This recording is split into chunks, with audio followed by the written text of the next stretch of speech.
Mike Huemer, welcome to the podcast. It is good to see you again. It's great to be here. Thanks for having me. So why don't you get us oriented with the state of play of factory farming conditions? I think that's where most of these discussions begin, and I think it's good to get us acquainted with what is the catalyst for many ethicists and philosophers arguing that we need to switch to a vegetarian or vegan lifestyle because the conditions in which we're slaughtering animals are horrific. So, orient us with what goes on in these factory farms. Yeah, I mean, so almost all animal products come from these factory farms. And basically everyone who looks at it agrees that it's an extreme amount of suffering. Nobody goes to a factory farm or watches the videos and says, oh yeah, that looks like a fun time, right?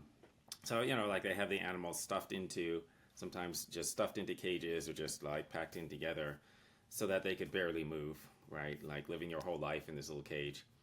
Sometimes there would be like, a bunch of chickens in a shed together and they're just like crapping on the floor, and then it costs money to clean it up. So instead of cleaning it up, they just pour ammonia all over the floor. So then the chickens are just breathing ammonia fumes for their entire life. If you've smelled ammonia, this is not a pleasant smell, right? And this causes damage to their lungs and whatever, but the factory workers don't care about that. Periodically there's just random acts of cruelty, right? So there's like one video that was captured by one of these animal rights activists where a worker is just like throwing chickens against the wall for fun.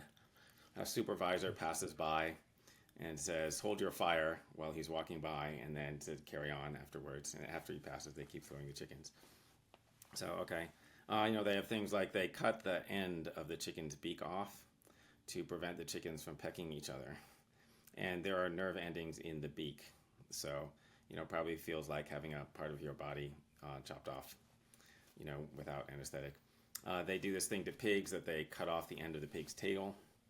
And this leaves a sensitive stub on the end, and the purpose of that is to prevent the pigs from biting each other's tails, right? Or to make it so that when one pig bites the other pig's tail, the other one will fight back and stop them from doing that. Okay, but obviously your nerve endings in the tail, so this probably feels like having somebody chop your finger off, again without anesthetic.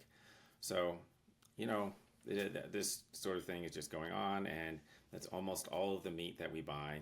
And we have something like 84 billion animals slaughtered every year worldwide, just, for human pleasure, right? That is close to 10 times the entire human population, right? So like in 1 year, we're killing 10 times on the human population in other creatures just for our pleasure. And it seems like this is problematic. So let me play meat eater's advocate.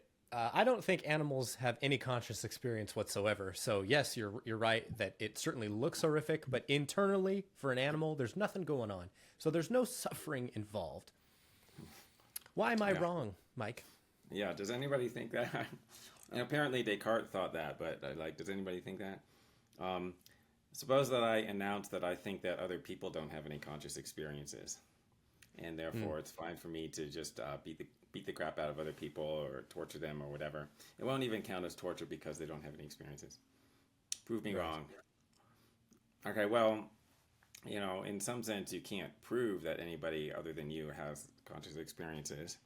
But if you think that they don't, then you're kind of insane, right? It's like bordering on a schizophrenic delusion or something like that. Okay, why do you think that other people have conscious experiences?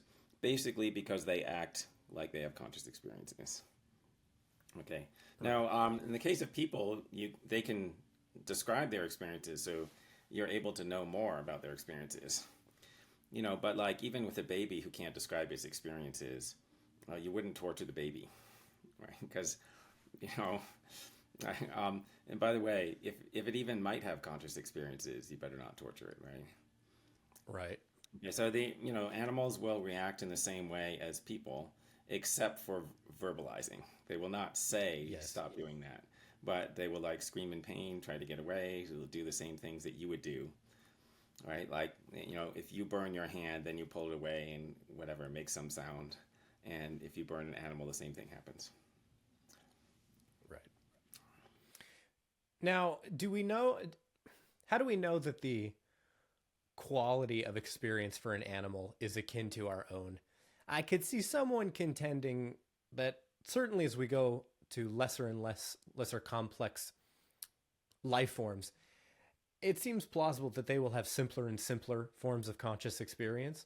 And so if we think of ourselves as the pinnacle, then any other animal will have a lower degree of conscious awareness and therefore maybe a lesser experience of pain.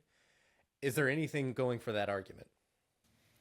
Well, that could be. So, like human brains are developed very large in, particular parts like the cortex and the frontal lobes are particularly large compared to other animals. But, other animals do have brains, and they have brains and they have pain sensors and they have pain behavior. Okay. So it looks like they have, pain just like we do. Now, you could say, well, yeah, but maybe they have lower, like this is a thought, they have less self-awareness, and maybe self-aware pain is worse, right? More pain for self-aware being.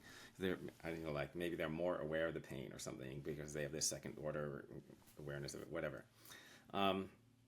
So it is quite possible that other animals would somehow have less bad pain. But the difference between the amount of pain we're inflicting and the amount of pleasure that we're getting is so extreme. It's like, yeah, we're killing 10 times the entire human population of the world every year for our pleasure. So, like, even if the animal's pain is only 1,000th as bad, right, which seems like an extreme assumption, right? It's only 1/1000th as bad as the pain that you would experience from a similar event. Like, it still outweighs the amount of pleasure that we're getting, right? And it would still be wrong. So I was going to ask you about this contention that animals, while in pain, are not aware that they are in pain. So my understanding is that Michael Murray puts forward this idea in his book, Nature Red in Tooth and Claw. And William Lane Craig has brought it to somewhat more popular attention in his debates and lectures. And I think the general idea is that animals, by and large, we don't have any reason to think that animals are self-aware in any sense. Even if they are aware of that first order awareness, they don't have the second order awareness. And so while they're in pain, they're not aware that they're in pain. And so that seems to remove a lot of the sting, if that's true. That would remove a lot of the sting and a lot of the moral motivation for alleviating their conditions. Now, I mean, do you grant that point in, I guess, in some cases? Because if we agree that like conscious experience differs depending on the complexity of the brain, at some point you're going to get rid of self-awareness and you'll just have that more basic awareness. Yeah, but so try to imagine what is it like to be in pain but not be aware that you're in pain? Right, so, Yeah. And especially severe pain. So let's say that you accidentally put your hand on the stove and you're in excruciating agony, but you're unaware of this agony. What's that like? It's just very hard to even imagine what we're talking about. Yeah. Like, can a pain be unconscious? I don't know. So now you might be able to think of some examples that are like this. Like, maybe you have like an ache in your back and then, you get busy during the day and you kind of forget about it. And so then you might think, maybe I had an unconscious back pain at that time I wasn't thinking about. And then that would seem like it's a lot less bad, right? Okay, but it doesn't seem compelling that when you're like torturing an animal in one of these severe ways, that it's going to be a completely unconscious pain. Like the animal will not notice that that's happening, right? Okay, now, you might think that awareness comes in degrees. So, like a pain, you could be more or less aware of your pain. It doesn't seem to me like you could be completely unaware of like a severe pain. Yes. But it seems like you could attend more or less to it. You have more or less attention to it. So it could be more or less aware. Okay, but then, when you think about that, then, so maybe like animals could have less awareness or less attention. Okay, but, even if you think that, it's like, yeah, but could it be that our pleasure is like, 1,000,000 times more important than their pain? because of this, right? And this is, assuming that you have a purely consequentialist reasoning, right? Because on deontological principles, you can't just intentionally inflict pain even to get a greater pleasure for yourself. But okay, even on strictly consequentialist principles, like you have to make pretty extreme assumptions. Okay, and then, if you're unsure, like if there's like a 1% chance that animal pain is like 1% as bad as your pain, then the harm that we're causing still outweighs the pleasure that we're getting. Right? Because, it's 84 billion a year. So, what are the ethical, theoretical assumptions behind this argument? Do you have to think that animals have rights in order to espouse this argument? Or on the other side, do you have to be a strict consequentialist where it's only the consequences of our actions, the utility, the pleasure versus pain, and we add it all up? Yeah. Do you have to be in either of those two camps, or do both work, or are there shades in between that still would lend themselves to an argument against factory farming?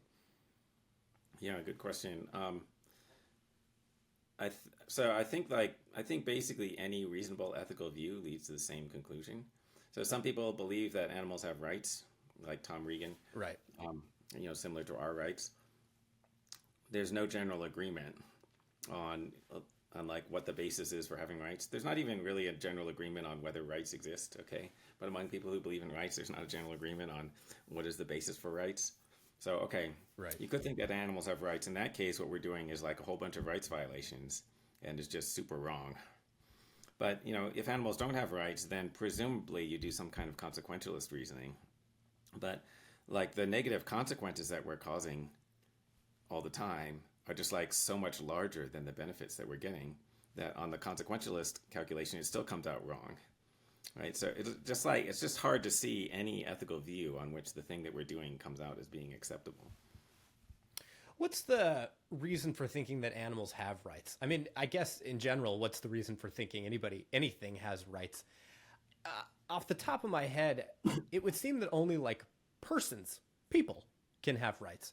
And I don't know that anyone contends that animals are people.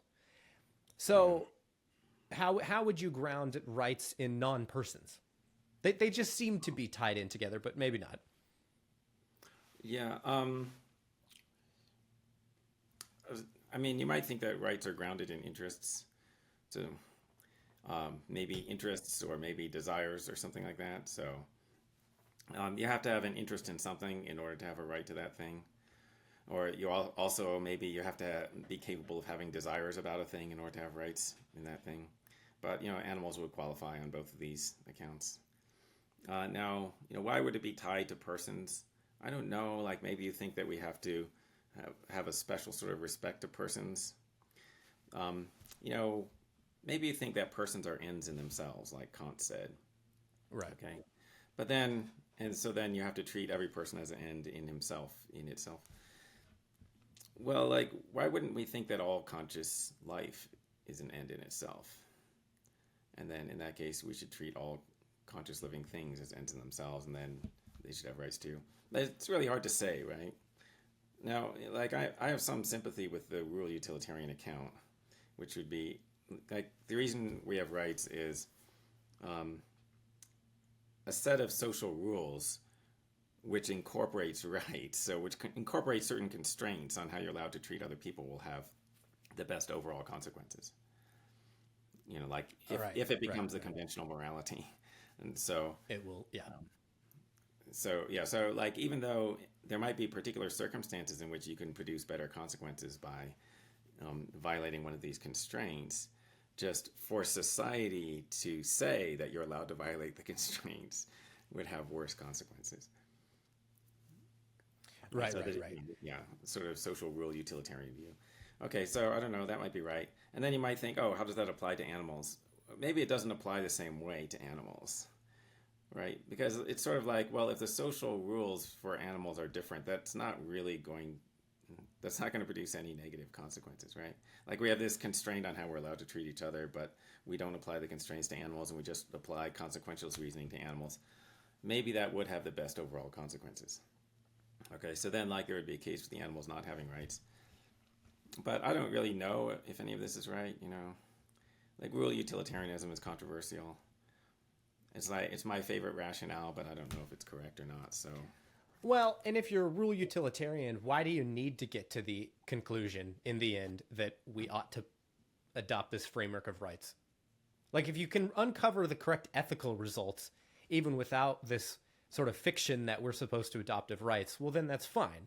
I don't see why the rule utilitarian should be overly concerned that they can't ground rights. I mean, they don't think rights really exist. They're just saying, like, if we act as if there are rights, that'll have the best overall consequences, right? well, so the real utilitarians want to sort of recover common sense moral judgments if possible, right? Yeah. Or at least Well, that's some good. of them do, right? And then okay, well, people are saying this stuff about how you have the right to whatever.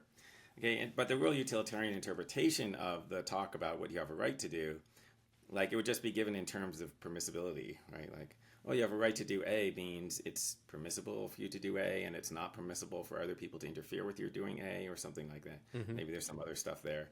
Maybe then it is permissible for the state to use force to punish people who interfere with that thing, or whatever. Okay, and then the claim would be that all that stuff is true, provided that the having social rules that say that is beneficial, right? So if the social rule that says you're not allowed to do X is most beneficial, then it is in fact true that you shouldn't do X. Okay. So we have these two views of that could possibly ground the ethical imperative to end factory farming.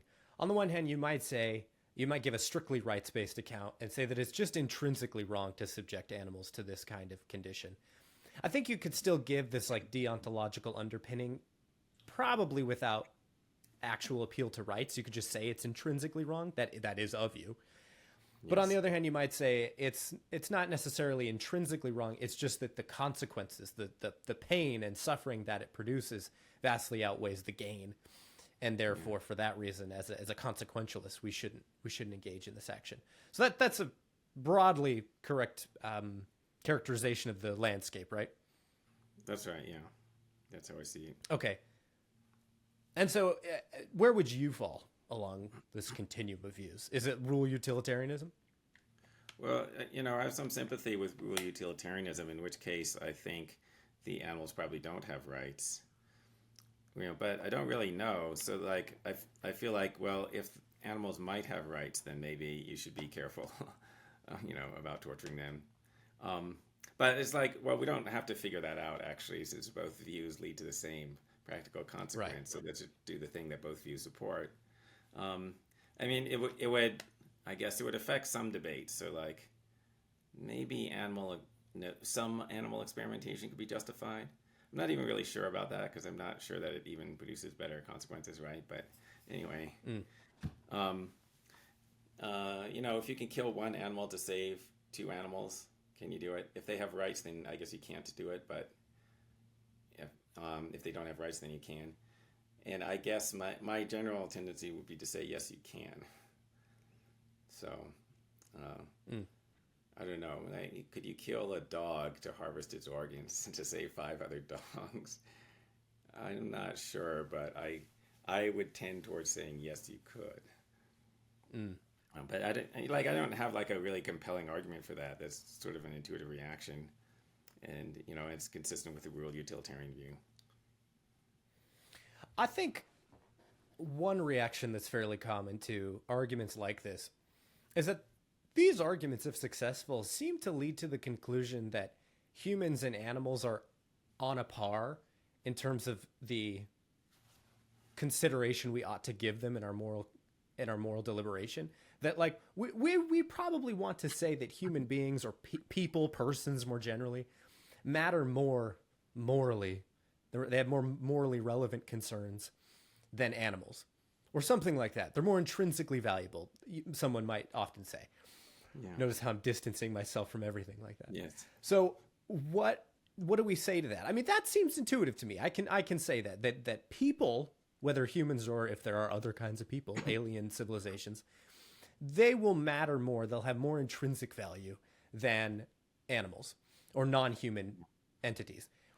I mean, non-person entities. Yeah. Is there a way to recover that intuition in any significant way in these frameworks? Well, I mean, like you were suggesting earlier that, um, yeah, maybe there are sort of different degrees of awareness or consciousness. So human beings might have more consciousness, right? Hmm. Maybe are more self-aware and just more aware in general than the other animals, and this, because of the size and the structure of our brains. So, insofar as conscious experience is valuable, or at least positive conscious experiences are valuable, then human lives would have more value. And similarly for other intelligent beings. As an Okay. aside, there could be even more intelligent beings that would have more value than us, right? So, let's not be assuming that we're the pinnacle or whatever. Right. So, like all that could be true, and I think like yeah, there would be a scale, but it's like it's just it's just implausible to think that you're like a million times more important, right? Like, Okay. you know, But that's a common view. I mean, I think, especially in a religious context, there's a lot of pull to say that human beings are the pinnacle. They are vastly more important than the non human realm. right? Well, but yeah, What do we say to that? except for the angels and God who are above us, right? That's right. That's a good point. They would grant that. You're right. We're not angels. But like, what do you say to somebody like that to convince them that factory farming is evil? Well, like yeah, for the religious person, like I don't know, like we're all God's creatures. Do you think that God would want you to be like, torturing the shit out of his creatures? Like, it's said in the Bible that God gave man dominion over the earth or something. He gave the earth Hmm. to us with all the creatures in it. But, did he give it to us to just like abuse and, torment and destroy things? Or did he give it to us to be responsible stewards for it? Like if your father gives you a dog, do you think that means that you should just like kick the dog, like whatever, not feed it and beat the crap out of it or whatever? Or do you think the father would want you to take care of the dog responsibly? Right, it's Right. probably the second thing, right? So, and just like, life is kind of like an amazing creation, right? Just in this universe with all of the inanimate matter out there, living things are the most amazing thing in it, right? If you believe that God created that, for a reason, um, you probably shouldn't be disrespecting it. So it seems to me that the argument you've sketched is primarily or really only an argument against factory farming rather than an argument for vegetarian or veganism per se. Because you might agree with that conclusion that factory farming is evil, we should not do that. But we can consume meat so long as the animal is treated humanely. After all, like if I have a farm and I raise animals lovingly and give them a rather full life as far as animals can have, and then kill them humanely, that's not the same as factory farming. And so the considerations, if that's immoral, it's going to be for a different reason. Do you Yeah. agree with that basic point? You've sketched an argument against factory farming rather than there's still a gap if we want to say that we should be vegetarians. Yeah. I mean, yeah, the problem with factory farming is that the pain and suffering vastly outweighs the benefits that we get. Right. So, what if you created humane farms?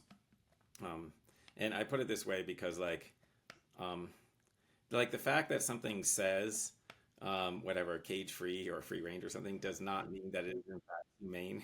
Okay. But anyway, but okay, let's say that there's a humane farm and then actually the animals are happy up until they are painlessly killed at the end. And then, okay, so then there isn't really a consequentialist argument. Like you're not causing more pain than the amount of enjoyment that you get. I mean, maybe there's like environmental impacts or something, so maybe there's still consequences, but harder to assess. Um, and then I think it comes down to whether they have rights or not. So if you believe in animal rights, then it's still wrong. If you don't believe in animal rights, then it's not wrong, so you can still do it. But what if you're unsure whether there are animal rights? I guess if you're unsure whether they have rights, then you shouldn't do it unless you've got some really strong reason for doing it. Okay, so like I'm not sure whether animals have rights, so I wouldn't do it unless unless there's some really strong reason. Like if I was starving, then I would do it, right? Um, and I wouldn't do it just for like a modest increment of pleasure at meal times. I remember there was a guest once on the Joe Rogan Experience podcast, and he made the point. He was a hunter, and he made the point that when he hunts and kills a deer in the wild, in all Yeah. likelihood, he is providing that animal with a far more humane death than it would otherwise experience, because in general, animals do not die peacefully in their sleep in a natural environment. So what about that? What about that kind of meat consumption? You're going into the wild, you're hunting. It doesn't seem like you're depriving them of anything, at least relative to like what they would have had, especially if you're very careful about only hunting animals past a certain age period in their life, blah, Right. blah, blah, blah, blah. Not that you are, but you could be theoretically. Is that problematic? Well, so hunting is a lot less bad than factory farming. A lot fewer people do it, right? And it's like, Yeah. so um, animal lovers would feel worse, if they had to go out and hunt because they would have to actually kill the animal themselves. But it would, in fact, be a lot less bad. Um, but actually, if you were killing like the old animal who was not going to die, who was going to die pretty soon anyway, then it might actually be a benefit. I don't know. But I don't think Right. that that's what hunters do. I think they kill like a big, strong animal in its prime. Yeah. So, Even as I said it, I was like, well, they definitely don't do that. They do not aim for the weakest and oldest. yeah. You're like, oh, what if you found one that's already sick, right? Like, okay. Right. But, Okay. and like the predators would, right, disproportionately, they're going to kill the weakest, oldest, whatever, but not the human predators because the humans have guns. So they don't have to chase down the animal. So they can, and I suspect, and like, I don't know, I'm not like buddies with a bunch of hunters, but I suspect that they try to get a big, strong animal because it feels like more of an achievement that they killed it. So actually, that is worse, right? They're like, it's worse than what the predators do, right? Because Yes. that animal is deprived of many years of healthy life, right? Maybe weakening the herd, whatever. How far down the animal taxonomy does this argument extend? At some point, you'll reach things we call animals, creatures that aren't obviously sentient. Yeah. In your opinion, where is that cutoff point? I think you said something like scallops. They're probably not conscious, so it's okay to eat scallops. So the idea would be like, could you have a factory farm of just animals below that cutoff, and then it's pretty much fine. Yeah, so nobody knows. Any question that starts with "where's the cutoff," the answer is usually nobody knows. However, I think that if there's an organism that does not have a brain, okay, so like yes, clams and scallops are animals biologically, but they don't have a brain, so it just seems super unlikely that they can have conscious experiences, or that they would be suffering when they're in the scallop farm or whatever. So I consider them to be fair game. Okay, now there could be animals that have a small brain and maybe would also be fair game, but I'm not sure where to draw the line on that. So, like, I wouldn't want to try. Could you eat insects? I don't know, maybe, but I wouldn't want to. So, I don't think that we have to decide that. Maybe that would be permissible. I don't think it's permissible to eat chickens though. Even like they have tiny brains, but I don't know. They still act like they are experiencing pain. I don't know. So Have you paid attention at all to the conversation about shrimp welfare and the Shrimp Welfare Project? It's been very big on Substack in the circles that I'm in. well, I read a post by Matthew Adelstein about it. Yes. It's very, Yes. yeah. It's very heavy on this sort of like I don't know, something like precautionary principle, just like low probabilities of very bad outcomes. Yes. So I don't really know what to make about it. Like I don't know how to assess the probability. What is the experience of a shrimp like? I assume that shrimp experiences are just like a tiny pale reflection of human experiences, but it's so hard to estimate. So maybe we shouldn't eat them, right? Like even though it's probably fine, but we're not sure that it's fine, and there's like so many of them that we're doing this to. Maybe we shouldn't do it. I mean, that's Now, the best what we if can make. Yeah. Yeah, because the thing is, if you could show they have a robust enough conscious experience, um, apparently we farm like 5 times as many shrimp each year as we do all land animals combined. And so if they do have a conscious experience, well then that's where our focus needs to be, at least strictly based on consequentialist or utilitarian considerations. The vast amount of suffering that we're causing, the vast majority of it is among shrimp. But I have some sympathy for the reaction. And this might lead to some hate that like our moral theorizing has gone wrong somewhere if it's leading to the conclusion that we should value shrimp welfare concerns above every other ethical moral concern facing us in the world today. That does not seem correct. You what? It's more than everything else combined, right? Yeah. Right, more than everything else combined, and that doesn't seem right. So where have I made a misstep? Yeah. If we in this world where we could show they're conscious to some extent. Yeah. I mean, the other thing to wonder about is, well, what about all the land insects? Shrimp are similar to insects of the ocean, right? Right. But anyway, since it's in the ocean, it's appetizing. But if there's something like that lived on land, it would be disgusting. Anyway, like we're killing large numbers of them, of the land insects, whatever. So if they have a little bit of conscious experience, maybe that's the worst thing that we're doing. Well, I don't know, but like if they have conscious experience, I think it's a tiny pale shadow of the conscious experience of larger animals. What is the size of a shrimp's brain? I don't know. Because I haven't looked it up, but like the size of an ant's brain is something like 1/1,000,000th of a human brain. Like literally 1/1,000,000th. Okay. So, like ask yourself, what could your conscious experience be like if you lost 999,999 millionths of your brain? Like, what could be sustained by 1/1,000,000th of your brain? It's like, it's gotta be a very tiny portion, like whatever that means. I don't know. Somehow it's got to be greatly reduced, even if it is some conscious experience.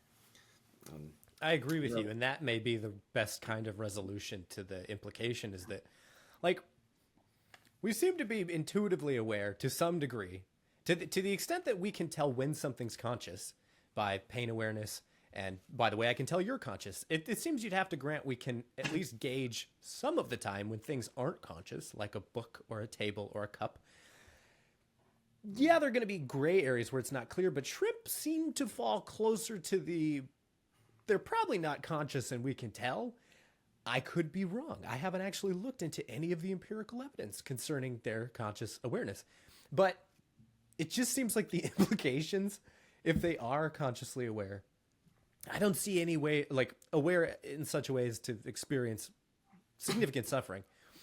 I don't see any way to avoid the conclusion that we should prioritize shrimp welfare above every other moral concern.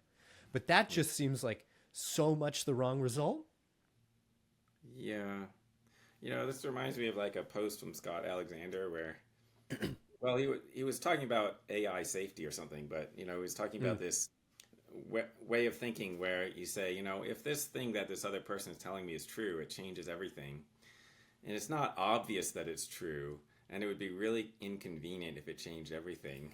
So let's just assume it's not true. Right, right. There's so many things that you can say that about. So one of them is this AI existential risk. Like people are telling us that, like when AI reaches superintelligence in the next few years, it's going to take over the world and maybe kill all of us. Like, and then, so we have to rearrange everything, like just pull out all the stops to prevent this from happening. But it's really not obvious this is going to happen, and it would be super inconvenient. So let's just ignore it. Right. But there's like multiple different things that are like this, where somebody has a view that's not stupid, and it implies that this is more important than everything else that you've been worrying about. Okay. But if there's like 50 things that are like that, we can't be taking them all seriously. So I don't know what to do about this, but like I am aware of the potential fallacy of just like dismissing the concern because it would be super inconvenient. Yes. I think you could make it a bit more sophisticated than that by saying that in the same way that we have more basic ethical intuitions, it seems to me we have something of a strong intuition that our complete focus ought not to be on shrimp welfare to the detriment of every other possible concern and focus of our time and attention for morally relevant concerns. I mean, if I have an ethical intuition about anything, I have one about that. Now, maybe you could replicate that kind of argument against AI safety and on and on and on and on. But here, it seems to have some plausibility to me. Yes. Yeah, I mean, like, I think the argument, like, you know, I don't know if Adelstein were here, maybe the argument that he would make, or the argument that the shrimp lawyer would make, they would be that, yeah, I mean, in this case, we can identify the biasing factors influencing your intuition, right? And so you shouldn't trust that intuition. Like, you know, obviously it's not in your interests, you know, to believe in this thing about the shrimp welfare. And obviously, like, you have emotions about many other issues, and we can understand why your emotions about many of these other issues would be stronger than your emotions about shrimp. People really don't have strong emotional attachments to shrimp. Even if you found out that there was a shrimp with a 100 IQ, you wouldn't feel emotionally attached to that. You'd have a harder time empathizing with that shrimp than with a person and whatever. And so, okay. And, you know, and there is this kind of status quo bias. Oh, like, we've been doing this for a long time. Everybody's doing it, you know, so it's like hard to think that the thing that you're really familiar with, it's hard to have a really negative emotion about something that you're really familiar with that everybody's doing. Well, that could generalize to meat consumption and factory farming. Yes. I mean, we're not necessarily super familiar with factory farming conditions, but we are with eating meat. And so it seems so normal and okay to do until you really, really start to think about it. And so I wonder if you could say more about that. I'm just curious, like, psychologically, sociologically. Yeah. Why is that? Why is it so easy to not think about factory farming conditions? I mean, a large section of the population has at least heard about conditions on factory farms, and they haven't seen a strong reason to think that what they heard is false. Yes. But it does not seem to have much pull on them. And I'm including myself. When I was, I want to say like 12, I watched this video about factory farming conditions that my some friends who were older than I had seen, and they became vegetarians. And they said, once you watch this video, you're going to be a vegetarian. Now, I'm just being honest. I watched it, and I think I was a vegetarian for a week. So what explains what explains the moral callousness of people like myself, and I would say the majority of others? No, you know, I have sometimes compared our attitudes towards other animals to the attitudes of psychopaths towards other people, right? So I'm not saying that everyone is a psychopath. A psychopath is a person who can't empathize with anyone. Okay, but then ordinary people can empathize with other people, but not with other species. And then there are some particularly sensitive people who can empathize with the other species, and they become vegetarian or whatever. Okay, but you know, the difference between vegetarians and the ordinary people is like the difference between the ordinary people and the psychopaths. And so you know, like, it's not that the psychopaths don't know that ordinary people have pain, right? Like, they're not unable to make correct judgments about other people's mental states. They just don't care. Don't care. Okay. And anyway, you know, I sometimes wondered, like, why it's so hard to get people to actually change their behavior. It's easier to convince people that vegetarianism is right than it is to get them to actually do it. Yes. So a common reaction, and like you find this among professional philosophers and also among students, is to agree that factory farming is horrible and you shouldn't buy the products, and then to say that you're going to keep doing it anyway. So, like, people will just admit that they're going to be immoral. And why is that? And it turns out, I think, you know, we've discovered that most people have minimal moral motivation, right? It's not zero, but it's really low. And the reason why it usually appears that people have a conscience or that people care about morality is that they actually care about social approval and disapproval, which has a strong correlation with morality. So the reason why your neighbors are not murdering you, you might think, is because they're morally decent, because it would be morally wrong. But actually, no, the reason is that it would be socially disapproved. And the way we know this, that this is the reason, is that there have been times in history when murdering particular other people was socially approved, or severely abusing other people was socially approved. And then ordinary people did it. Okay, so like, your neighbor who's nice to you and is not murdering you or robbing you or anything, if you were living in Nazi Germany and you happen to be a Jew, that neighbor would turn you in and help send you to the concentration camps. And if they worked in the concentration camp, they would help push you into the gas chamber. Okay, they're just not doing it because it's not socially approved in our society. So anyway, okay, so meat eating is socially approved in our society. And as a matter of fact, if you become a vegetarian, then you're the weird one. And then you feel like you wind up being forced to justify yourself to other people. Like when you go to a meal and like you have to reveal that you're a vegetarian, then the other people, they're like, oh, why? Right, like they want you to justify yourself, and they don't feel like they have to justify themselves. And then they start like trying to examine every aspect of your behavior to see whether there's anything that you're doing that is harmful to animals. It's inconsistent. Yeah, so yeah, yeah. Accuse you of hypocrisy or whatever. So like Yes. It's like you're on trial. So that's definitely right. That is absolutely right. What about the idea that a vegetarian and especially vegan lifestyle and set of food consumptions, it's not nutritionally adequate? It's certainly, I think, in the case of someone who's just convinced of veganism and then does no further research and just kind of dives into the most intuitive way to avoid eating animals, then there are some serious deficiencies in what they consume. But what about the general point that you can't recover as robust a nutrient profile from a vegan diet? Yeah, so people used to say, "Oh, where do you get your protein?" or whatever. Until I think most people have realized that there is a lot of plant protein. Okay, Yes. but then it's sort of evolved to what about vitamin B12? Because actually vegans are at serious risk of vitamin B12 deficiency.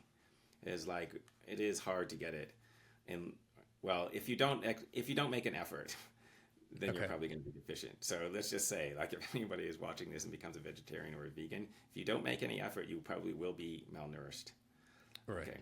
So, but there are vitamin B12 supplements, and as I say, scallops and clams are fair game, and they have these things, like they have lots of protein, vitamin B12, and omega-3 fatty acids. I think they're all fair game because they don't have brains, and mussels and oysters and whatever. Okay, now about overall health. So there have been studies in the medical literature about vegetarian diets.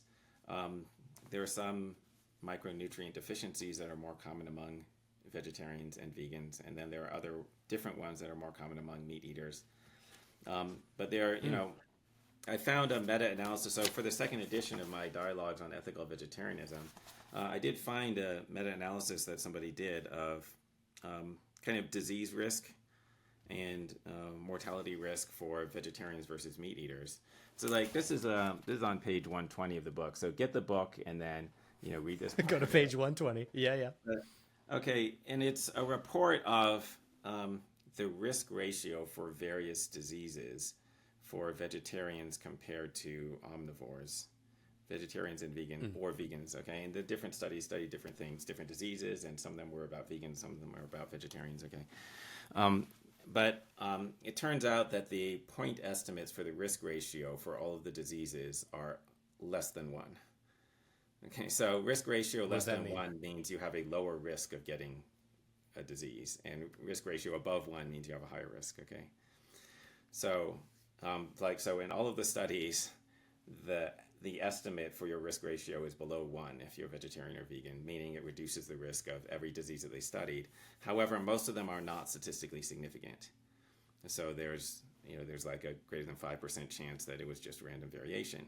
However, when you have like 12 different things where the risk ratio in every case is below 1, it really starts to look like this thing is beneficial. There were a few of them. I think there were 3 of them that were statistically significant. Okay, so you definitely can't say that that the evidence supports meat eating being healthier. It definitely doesn't do that, right? And it does support vegetarianism being healthier. Okay, the things that were statistically significant was cancer incidence for vegans is lower, and ischemic heart disease for vegetarians, and one other one. cancer incidence for vegetarians, significantly below 1. That's pretty good. Anecdotally, why do some people report like feeling like shit on a vegan diet? They say they just feel like, not everybody says that. Some people say they feel great, but some people report just feeling terrible. I mean, is that the B12 deficiency, the kind of lack of awareness of this risk, and therefore they didn't take the proper measures to fix That it? might well be, yeah. And or other nutrients. So they could in fact not have enough protein, right? So you Yeah. have to make some efforts there. Tofu has complete protein, so does quinoa. There's like beans and nuts and whatever. But I think like a lot of people are very casual about their diet, so they just eat whatever they feel like, and then when they become vegan, they just eat whatever they feel like. They do the same thing. Yeah, but like, okay, French fries are vegetarian, but they're not healthy. And then if you're only eating fruits and vegetables, but you're not making an effort to balance the diet, then there is a good chance that you'll be malnourished. You may not know this, but is it the case that animal protein is absorbed more easily and readily than plant-based proteins in the human body? I have a background of hearing once that meat-based protein is absorbed better. And so if you're looking to build muscle in the gym, for example, you're going to have a much better time if you eat meat than if you eat plant-based proteins. Is there anything to be said for that? So I have not heard that before, so I don't know. I don't know what the basis is. Is it harder to become? I don't know. Like, are there a bunch of bodybuilders? Is it harder to like build muscle? I don't know. Maybe. Do you really need to maximize the amount of muscle that you build? Like, is that so important that you have to like torture whatever thousands of animals over the course of your life? Yes. Whatever? I do know that there's a world-class weightlifter named Patrick Baboumian who is a vegan. You can look him up if you want. So I guess one of the only other like utilitarian-based concerns you might raise against this argument is that, and I'm convinced it's almost certainly based on false statistics, but you might think that plant farming involves significant animal death from the displacements of rodents and insects when you go to plant a field, and then animals getting caught in turbines as you plow the field. And so you might think that speaks against eating plants because animals will have to die in that process too. And I've even heard somebody claim, again on Joe Rogan, and it's not like I watch him all the time, I promise I don't, but the key moments I did, they stick out in my head, claimed that more animals die in that process than in factory farming. That's what I'm convinced is almost certainly false. But what about this most general point that there will involve animal death even in a plant-based diet? Yeah. Well, I mean, we're not factory farming them, right? So yeah, like, oh, okay, so we kill some insects. If you're using conventional agriculture, a bunch of insects will be killed by insecticide deliberately, right? And then I don't know, like if you value insect welfare, and you've been reading Matthew Adelstein or whatever, and there's just like such a large number of them that's really important. Then you might think, oh, maybe we should switch to organic farming and kill fewer, right? So I don't know, but what is the person who's saying this advocating? Like, so they could be advocating for buying only organic foods that would reduce the impact on other animals, or are they advocating for not eating? I don't know. Like, what are they saying? Or are they saying like, well, because you cause some harm, let's just like cause as much harm as possible. Yeah. Right? Because some harm is going to occur no matter what. We should just like be totally indifferent to all harm. If that's what you think, then that's also an argument for like farming babies. Like, why don't we just like eat human babies because we're going to cause harm anyway? Okay. By the way, like, when they farm the animals, they have to feed the animals, and they have to grow plant food to feed the animals. Okay. And the amount of food that you feed to the animals is greater than the amount of food that you get out of it. Right. Like, right. Obviously from actually necessary from like general physics considerations, whatever. Right. So like, obviously there's more total harm, from from farming animals, from first farming a bunch of plants and then instead of eating them, feeding it to the animals so that you could then later eat the animals. Like that obviously causes more harm. Yeah. Yeah, you seem to, that's a pretty tight argument there. That's a pretty good point. Yeah, I think the very, very naive principle behind what they're saying is that, like, if you can't reduce animal suffering down to zero, well, then you're free to do whatever you want. But that's obviously a horrific principle when translated to any other context. It's about minimizing, lowering as much as we can animal suffering, not about eradicating it entirely, which no one is able to do. Yeah. I mean, like there's some kind of balance here. Like, can you kill animals to survive? Yes, you can. You can kill to survive. If you couldn't, then we'd all be dead. But can you kill just to increase your pleasure a little bit? That doesn't seem right? Or maybe more than a little, like significantly increasing your pleasure, and like killing a lot and also torturing a lot, right? And really the torturing is the main thing that I like to emphasize. But can you do all that just to increase your pleasure by a small fraction of the amount of pain you're causing? No, you can't do that, right? But so you have to eat something, so you in order to survive, so you may eat something. Okay, one of the final philosophical arguments you might give is that most of the animals involved in factory farming, probably all of them at this point, they wouldn't have existed were it not for factory farming. And so if they're being alive is a good thing, that has to add some moral consideration in favor of factory farming, because they wouldn't have existed were it not for the actual institution. I'm actually not very clear on what the logic of this argument is supposed to be, but my friend brought it up to me once, and it's worth contemplating at least. Yeah. I mean, imagine that there was a baby farm where we're producing human babies, and imagine the babies are delicious, and those specific babies were bred to be eaten. So if we didn't have this industry, they wouldn't live at all.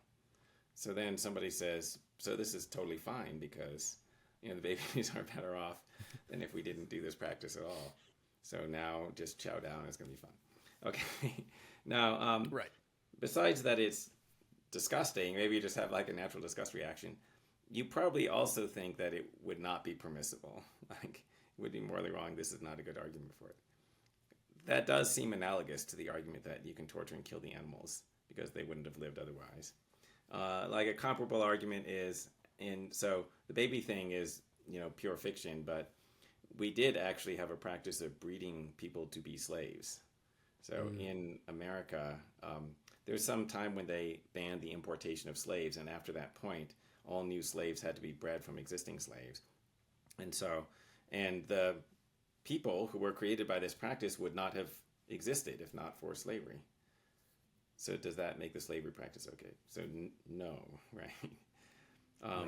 Like, okay, maybe they would have rationally consented to be born as slaves rather than not being born at all if they could have had a choice, but that still doesn't make it okay. Now, the other thing about this is, no, it's really not good that we have these 84 billion lives. Okay, like really the life of, and the majority of them are chicken. By the way, when I say the 84 billion, I'm not counting the shrimps. So these are 84 billion animals, and there are more shrimp. Like 440 billion shrimp. Something ridiculous, yeah. But anyway, okay. So it's mostly chickens. They have an existence being stuffed into a cage. They're just like sitting in a cage, okay, like all day, all night, in their own feces, breathing ammonia fumes or whatever. One time somebody cuts off the end of their beak, it's excruciating pain, and there's no anesthetic or anything like that, and that's all they experience for 3 months because they're pumped full of growth hormones so that they grow up in 3 months so that then they can be killed, and then somebody slits their throat. Is that a valuable existence? Is it really good to have 84 billion of those every year? Like, I would suggest it would be better to not have them, rather than having all of those. And like instead, we could be farming plants, and we could be using less total land, so there could be more natural life. right? Because the meat industry causes us to use more land and harm the environment more.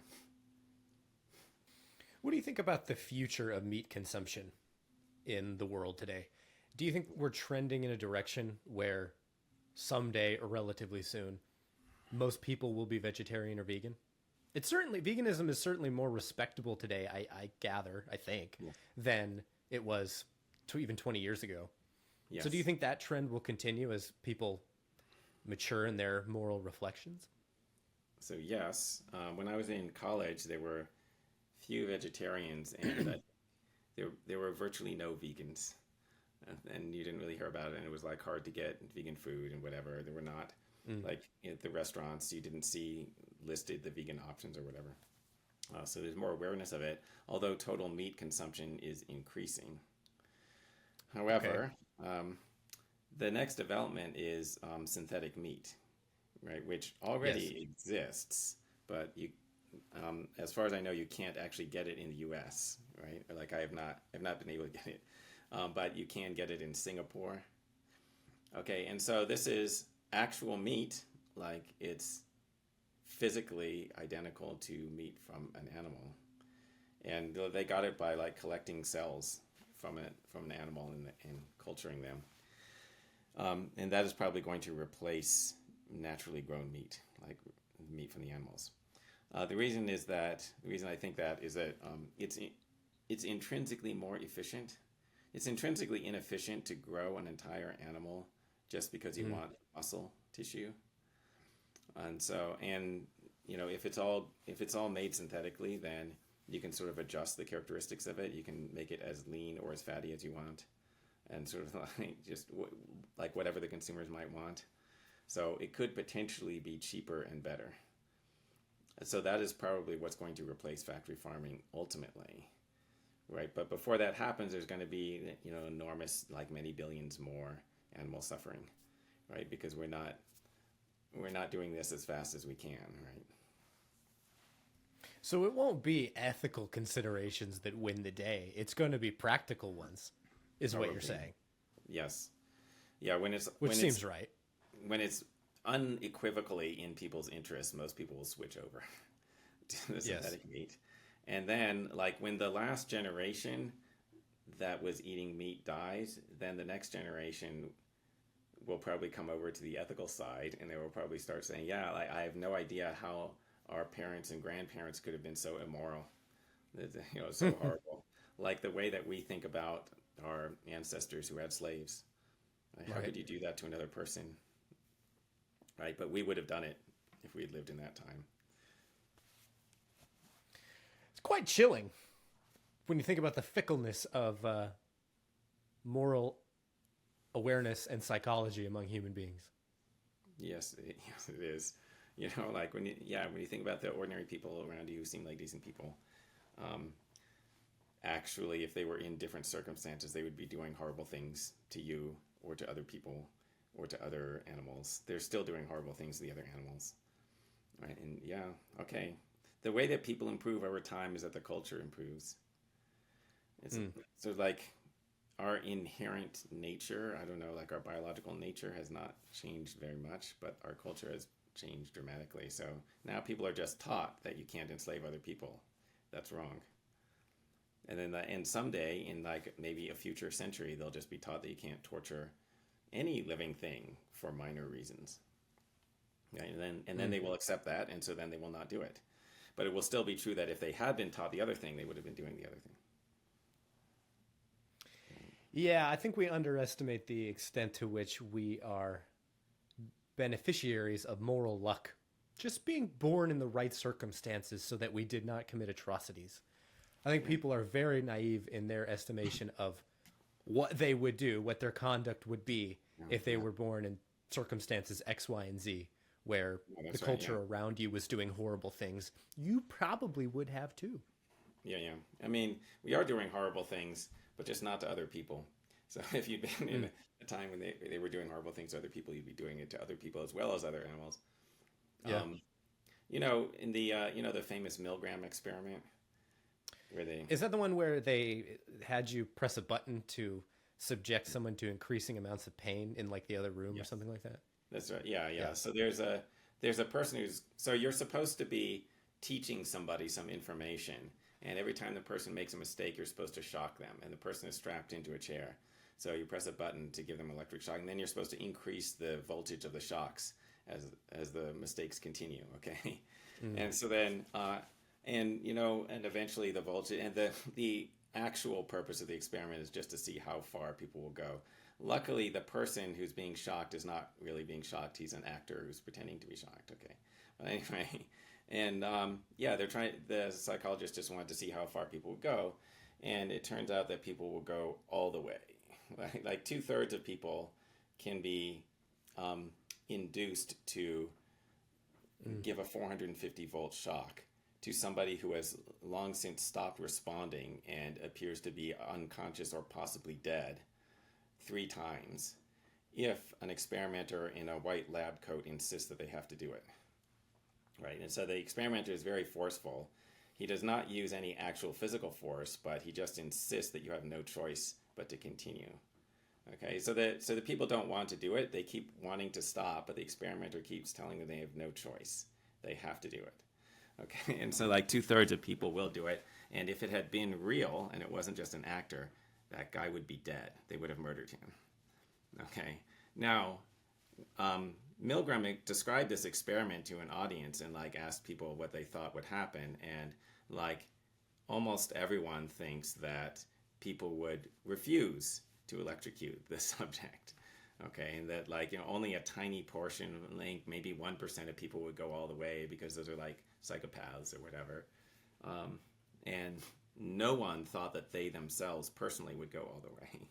Most people thought that the subjects would stop the experiment the first time that the learner demands to be released.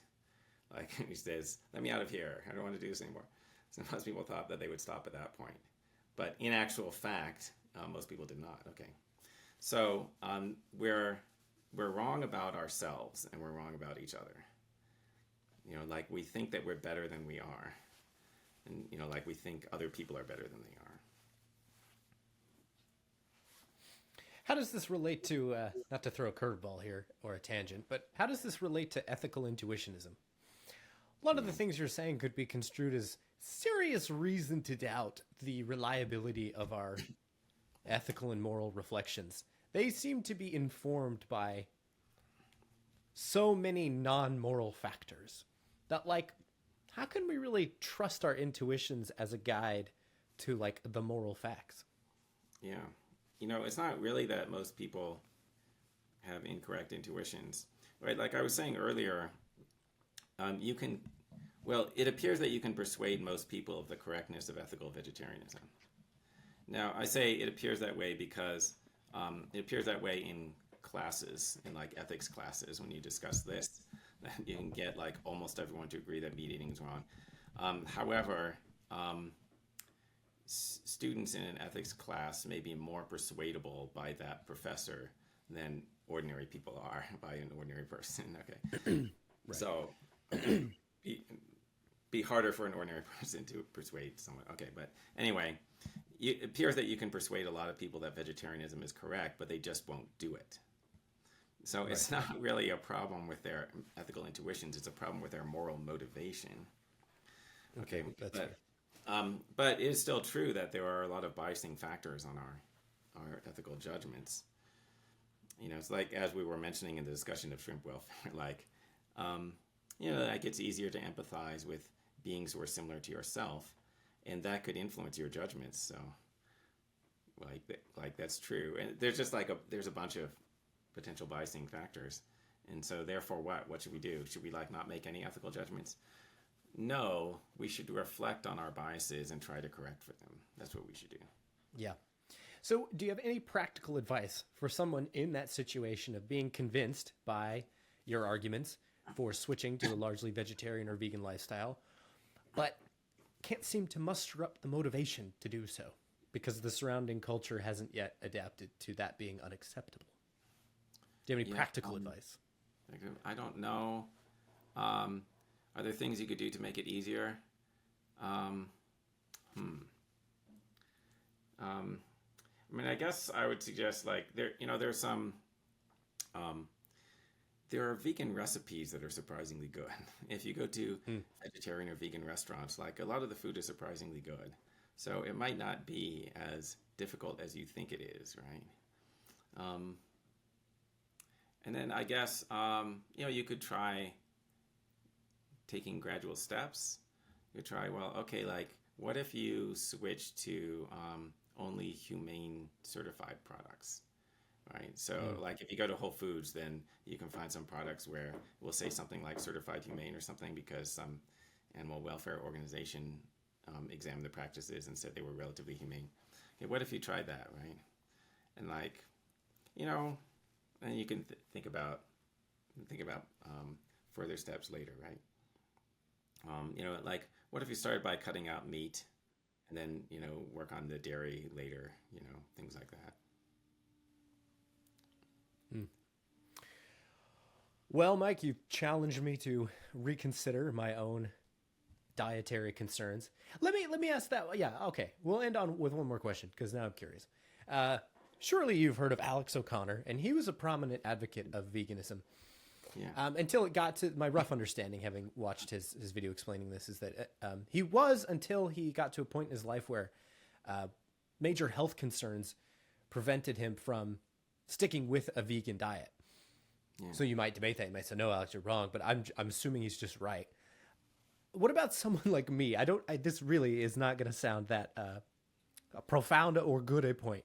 But I have significant dietary restrictions of like food I can't eat, whole categories of food, gluten, dairy, onion, garlic. And that places pretty heavy restrictions, obviously, on where I can eat, when I can eat, how. If I were to add like veganism as an overlay on top of that, I don't know what I would do. And yet I can see the response of the strict consequentialist here saying, yeah, but you're torturing animals. So that surely can't, you can't just say, well, this would be really inconvenient for me, so I'm going to torture animals. I get that. I do. And yet, and obviously most people are not in my shoes. They don't have these really cumbersome issues. Yeah. But that is probably the number one practical impediment to me adopting a vegetarian or vegan lifestyle is just like, God, that sounds like a pain in the ass. Yeah.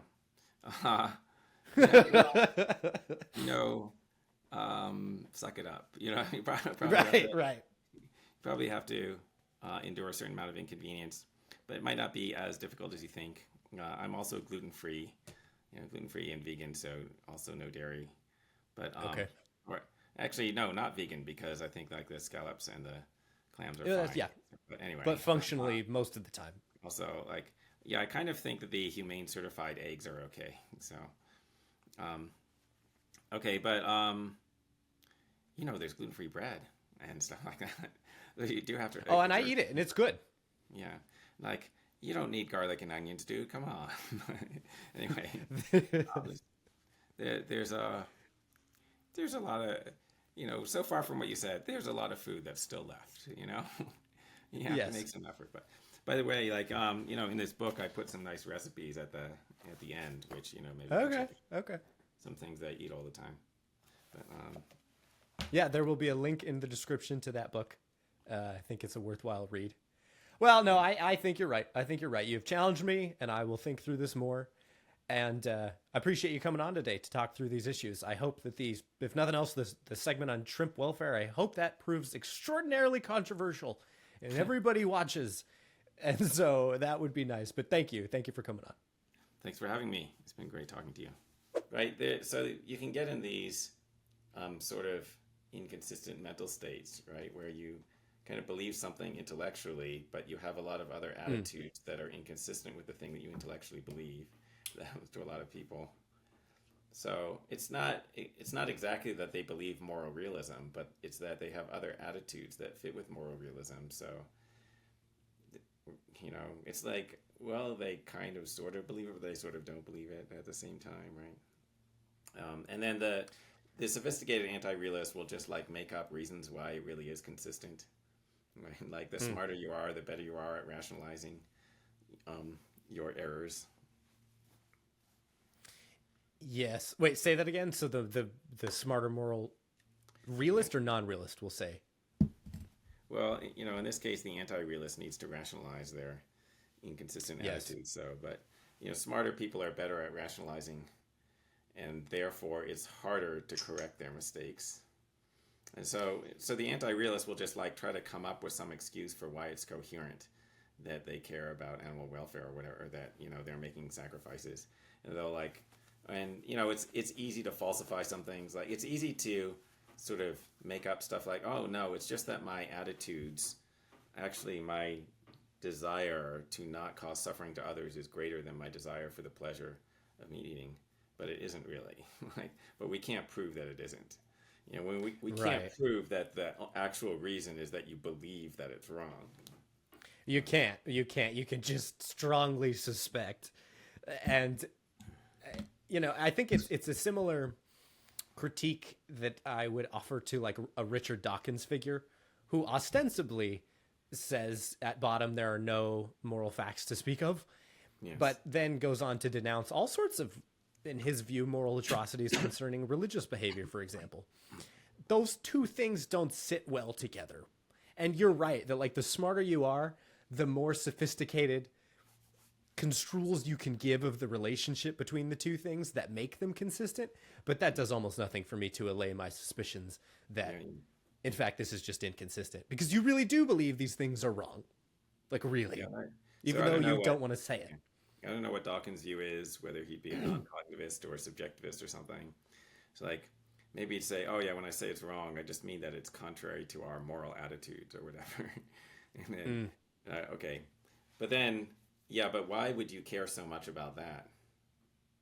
Yes. So maybe I care a little bit about whether my action is consistent with other people's moral attitudes or something. Like, ultimately, if you sort of like reason ideally starting from our initial attitudes, ultimately it turns out this action is inconsistent with them, although it is consistent with the actual conventions, right? Because all the whatever the meat eating and like the stuff that the religious people are doing is consistent with the conventions of their society. But like, why would I care so much about whether at a deeper level, if you had ideally improved the system to make it most logically coherent or whatever, it would be consistent? Why would you care so much about that if you didn't think that that corresponded to some objective fact about whether it was Moral right? reality. And yeah. So, yeah. Yeah, I seem to recall once Alex O'Connor addressing this seeming inconsistency, and he said, like, there's nothing odd or irrational about me trying to reduce the practice of something I don't like that causes me extreme discomfort. And so Yeah, that and I would be think the motivational underpinning of why he advocates veganism, is because he's just trying to reduce the practice of something he doesn't like. Yeah, yeah. Yeah, that's what they'd say, but it's just not true. Like, I mean, look, like, there's not that much discomfort, right? And like, if you wanted to reduce the discomfort, an alternative way is to just not think about it, right? Which a lot of people do. Conscientious people wouldn't do that, but a lot of people would do that. Yeah, you really just don't, you really just care about the discomfort. Yeah, okay. So don't think about it. You better stop reading these vegans who are talking about all the suffering on factory farms, right? Yes. And then, but the discomfort that an ordinary person feels is not that great anyway. They're just sort of like misrepresenting their own experiences. Okay, so like, if somebody punches you in the arm, that is more uncomfortable than if you think about factory farming. There's greater pain from the punch in the arm. Okay, it's like, Yes. it's not that much. Like a lot of people can live with it easily, and particularly, by the way, if you didn't think that it was wrong.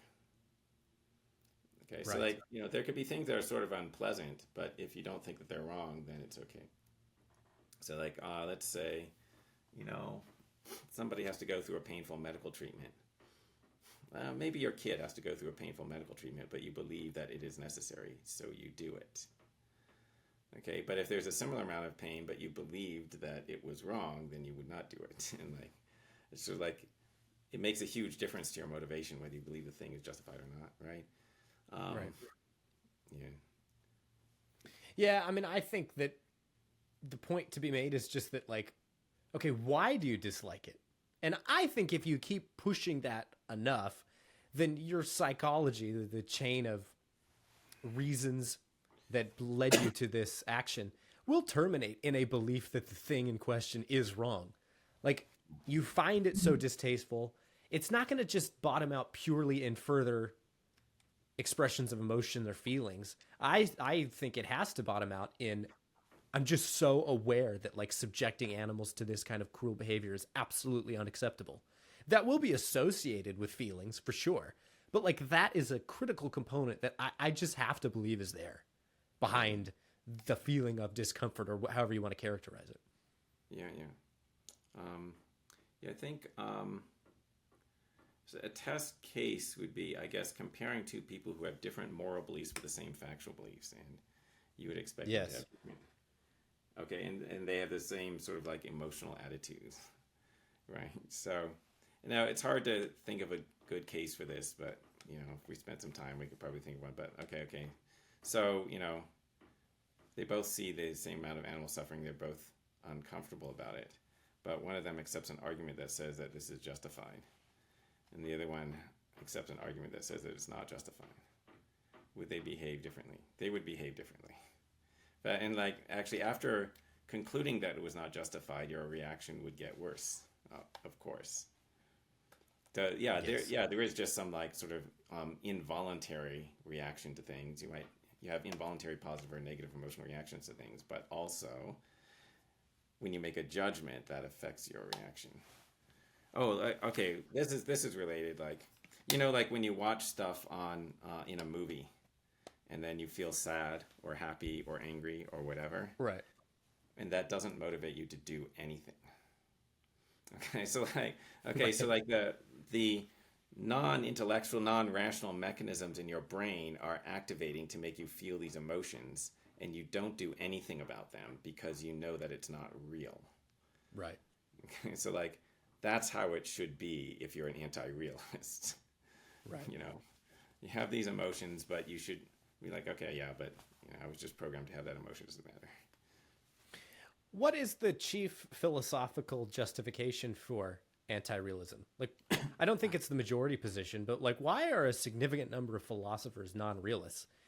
Yeah. Given what I think is like the relatively obvious truth of realism, and not just realism per se, but like robust realism, where these aren't reducible to purely descriptive properties and states of affairs. Well, I just think that's so close to obvious, and yet I guess it can't be, because a lot of philosophers disagree with me. Yeah, well, have you seen the Phil Papers survey of philosophers' attitude? Yeah, okay. So I think moral realism is the majority view, or at least a plurality response. However, I think among non-philosophers, anti-realism is, I don't know, I don't have a survey, but I think anti-realism is more popular among non-philosophers who are intellectuals. So you have a scientist who has a view about moral realism is probably rejection. Yes. Or, whatever, a humanist, a literary theorist or whatever. Why is that? I don't know. What are the things that philosophers say? They say moral properties are weird. I think this is a terrible reason, but I think this is an actual reason. They have a feeling of weirdness because it's not a thing that scientists talk about. It's not part of the physical world or whatever. Right. What else? There are other arguments that might be less sincere. Like, oh, how do we know about them? And there's so much disagreement about moral truths or whatever. Right.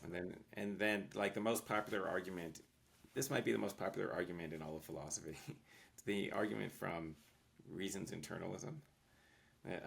If you sincerely say X is wrong, then you must have at least some motivation to avoid X. Okay. But a mere belief about an external world fact cannot by itself give you any motivation for anything. So it has to be that when you say X is wrong, you're not really expressing a belief about an external fact. It has to be that either you're reporting your own attitudes or you're expressing your attitudes or something like that. That's the only way to explain why there's an inherent connection to motivation. Okay. And I've never heard that before. What do you make of that? Well, this appears in the meta-ethics literature repeatedly, especially from non-cognitivists. But I think a subjectivist could take it up as well, um, and a nihilist like Mackey. This is like one of Mackey's arguments, I think. So yeah, and but like people say this with a lot of confidence, but neither premise of the argument is obvious to me. It's not obvious. That was going to be my response. Yeah, it's not obvious that saying something is wrong entails that you have a motivation to avoid it. Right. It's not obvious that it doesn't. It's not obvious that it does. And then also, it's not obvious to me that a belief by itself can't give you motivation. Now, so it seems that way when you think about descriptive beliefs. Yes. But it's not obvious if you're including evaluative beliefs. And the reason it's obvious for descriptive beliefs is the descriptive belief doesn't pick out any course of action in any obvious way as the one to be done. So, right. So like if somebody tells you, so this train to the airport is leaving in 5 minutes, would that motivate you to get on the train or to stay off the train? Well, like believing that doesn't by itself motivate you to do either thing. But the reason for that is that the information that the thing is going to the airport doesn't tell you whether it's good to go to the airport or not. Yes. It doesn't point either for or against the goal. But if you have a moral belief, that inherently does tell you whether it's good or not, because that's what moral beliefs are. Right. Like they tell you what the correct goal is or what is good or bad. So. Yeah, I think you're right. I think you're right about that. Metaethics is an area I want to study more because it is just an utter curiosity to me that, like, we don't include moral realism right up there with external world skepticism is false. Like, we can know there's an objective physical world. Most philosophers, per the Phil Paper survey, agree with that. To me, moral realism is pretty close in terms of its obviousness, its warrant. Like the overwhelming impression upon observing some atrocity, especially if it's directly, that what is happening is objectively wrong. It's just overwhelming, and so I struggle to understand the what it is that other people who claim to be non-realists, what they experience. Yeah. There's a passage in Hume where he talks about sort of like insincere interlocutors who take absurd positions or something, and you're starting to think like, isn't this the pot calling the kettle black? But anyway, and he says, among these insincere people are the people who deny the reality of moral distinctions. So, even though Hume is an anti-realist. Okay, right. So, well, it's obvious that there's a difference between good and bad things, and like, there's a difference between torturing a baby and feeding the baby, whatever. Okay. Yes. But now, but is that difference an objective evaluative fact? Okay, well, to answer that, then we have to ask some other questions, but there are going to be pretty clear intuitions about these other questions, like, well, if society approved of torturing the baby, then would it be okay to do it? Then, like, almost everyone will have the intuition that no, it would still not be okay. Okay, well, what if I personally approved of it? Then would it be okay? No, still not okay. All right. Okay, and then, about non-cognitivism, there's the Frege-Geach problem and whatever. So, does it make sense to say, if it's wrong to do something, then it's wrong to pay somebody else to do it? just that makes sense. Okay, that's a pretty clear intuition. Okay, so then you could reject these alternative interpretations of the moral statement. Right, but so like when I defend moral realism, I wouldn't just say, oh, it's obvious. I would say, so it's obvious that baby torture is wrong. And then I have these further arguments that has to be interpreted as it referring to something external to you. Right. Sure.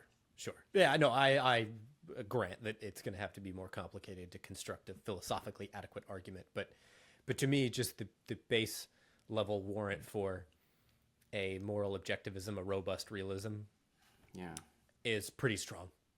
Pretty strong. Like there's a bunch of these nihilists, because the arguments against non-cognitivism and subjectivism are so strong, there are a bunch of nihilists who just wind up saying, oh yeah, no, so nothing is right or wrong. So that I think is insane. What is the distinction you're drawing between subjectivism and non-cognitivism? Why are those different?